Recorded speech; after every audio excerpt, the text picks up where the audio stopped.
Hello friends, જય શ્રી કૃષ્ણ, જય દ્વારકાધીશ. કેમ છો બધા? મજામાં જ હશો. આજ તો માસી કે વહેલા વહેલા બધા ખાઈ લો છે. માર તો આજે બહુ બધું કામ છે વધારે. મેં કીધું સારું, કંઈ વાંધો નહીં, પહેલાં તમે જ જમવા બેસી જાઓ. એમને જમવા બેસાડીને મેં રાતને જમવાનું આપી દીધું. ત્યાં સુધી તો હું બહાર જોવા ગઈ કે હજી સાહેબ આવ્યા કેમ નહીં. મેં તો આમથી આમ જોયું પણ કશે દેખાણા નહીં, એટલે પછી હું સીધી આવતી રહી ઘરમાં.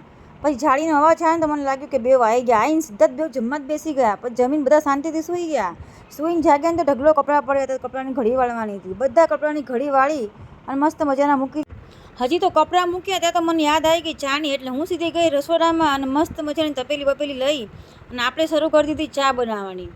ત્યાં સુધી ચા બને છે ને ત્યાં સુધી મેં સાહેબને કહી દીધું તમે તૈયાર થાવ, ત્યાં સુધી ચા પણ રેડી થઈ જશે. એટલે મસ્ત મજાની આપણી ચા રેડી થવા જ આવી હતી. આપણી ચા રેડી થઈ ગઈ જોરદાર, એટલે આપણે કપમાં કાઢી લીધી ને ત્યાં સુધી તો સાહેબ પણ રેડી થઈ ગયા અને ચા પણ પી લીધી ઘડીક વારમાં. તો પછી એમણે જવાની તૈયારી કરી અને એમને મસ્ત મજાની ગાડી બાડી તૈયાર કરી અને જવાની તૈયારી કરીને જતા પણ રહ્યા. અને છોકરાઓને વેકેશન છે એટલે આજ તો જોરદાર બાપા ઘરની અંદર ધમાલ મચાવી છે. તમારી ઘરે કેવું છે વેકેશનમાં જણાવજો. આઈ તો